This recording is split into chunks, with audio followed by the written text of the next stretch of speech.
মৃত্যুটা কি সত্যি কঠিন নাকি জলের মতো তরল সেটা বোঝা মুশকিল হয়ে দাঁড়িয়েছে এখন। কেননা বিলোনিয়া আর্য সমাজস্থিত আশিস বাবুর অকল্পনীয় মৃত্যু দেখে মৃত্যুর উপর ভরসা করতে পারছিল না কেউই। বৃদ্ধ মা বাবা সহ 9 বছরের ছোট্ট পুত্র সন্তান অঙ্কন এবং সহধর্মিণীকে যেভাবে ফাঁকি দিয়ে চলে গেলেন না ফেরার দেশে, কিছুতেই হিসেব মেলাতে পারেনি আত্মীয় পরিজন, সহকর্মী সহ গোটা এলাকাবাসীরা। সবার মুখে সাফ কথা একটাই, আশিসের বৃদ্ধ বাবা মায়ের কি হবে, কি করবে ছোট্ট অঙ্কনকে নিয়ে আশিসের অসহায় স্ত্রী। হৃদরোগে আক্রান্ত হয়ে আশিসবাবুর এই হৃদয় বিদারক ঘটনা দেখে হৃদয় কেঁপে উঠেছে গোটা আর্য সমাজবাসীর। এখানে উল্লেখ্য, পেশাগতভাবে প্রায় 35 বছর যাবৎ বিলোনিয়া আদালতের সামনে বেসরকারি ডিড রাইটার হিসেবে সুদক্ষ কর্মী ছিলেন আশিসবাবু। কিন্তু হঠাৎ করে ভর দুপুরে নিত্যদিনের ব্যস্ত আশিসবাবুর নিথর মরদেহ শেষ যাত্রার গাড়িতে দেখে মেনে নিতে পারছিলেন না কেউই।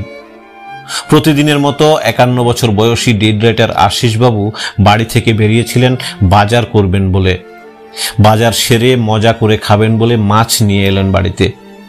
এরপর স্কুল থেকে বাড়িতে নিয়ে এলেন 3য় শ্রেণীর ছাত্র তথা একমাত্র ছোট্ট পুত্র সন্তান অঙ্কনকে।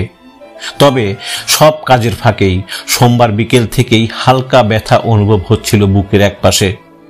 কর্তব্যরত ডাক্তার নাকি ইসিজি করিয়ে নেওয়ার পরামর্শ দিয়েছিলেন ওনাকে। হয়তো তেমন কোনো অসুবিধা না হওয়াতে বিশেষ কিছু না ভেবেই আশিসবাবু ঔষধের ফার্মেসি থেকে নিয়েছিলেন প্রয়োজনীয় ঔষধ। তাতেও সম্পূর্ণভাবে সেরে ওঠেননি তিনি। মঙ্গলবার সকাল থেকে ব্যথাটা একটু বেশি অনুভব হওয়াতে ডাক্তারের পরামর্শের ভাবনাটা এলো মনে। সংসারের বাজারহাট, ছেলের স্কুল ইত্যাদি কাজকর্ম সেরে নিজেই একটি অটোতে করে চলে গেলেন বিলোনিয়া হাসপাতালে। শেষমেশ নিজের শরীরে ইসিজি করিয়ে নিয়ে নিজেই হাসপাতালে ভর্তি হলেন তিনি।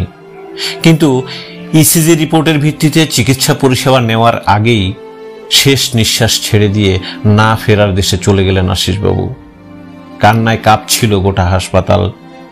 এরপর হাসপাতাল থেকে নিয়ে যাওয়া হলো ওনার কর্মক্ষেত্র তথা বিলোনিয়া জেলা ও দায়রা আদালত চত্বরে, যেখানে ওনার সহকর্মী থেকে শুরু করে আইনজীবীরাও পুষ্পার্ঘ দিয়ে শেষ শ্রদ্ধা জানালেন ওনাকে।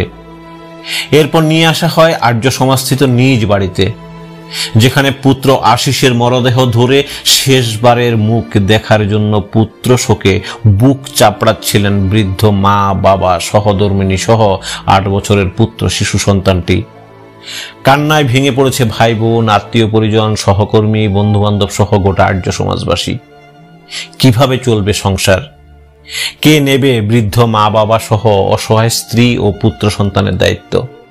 কাঁদতে কাঁদতে মৃত আশিসবাবুর বৃদ্ধ বাবা বলছিলেন, আমাদের 3 ছেলের মধ্যে 2 ছেলে অসময়ে আমাদের রেখে চলে গেছে না ফেরার দেশে, আর কি নিয়ে বাঁচবো আমরা? কথা শুনে চোখের জল ধরে রাখতে পারছিল না কেউই। চোখের জলে ঝাপসা হয়ে আসছিল চারিদিক। তাই শোকাহত সবার মুখে একটি কথা শোনা যাচ্ছিল বারবার, মৃত আশিসবাবুর এই অসহায় পরিবারটির সাথে এ কি খেলা খেললেন ঈশ্বর।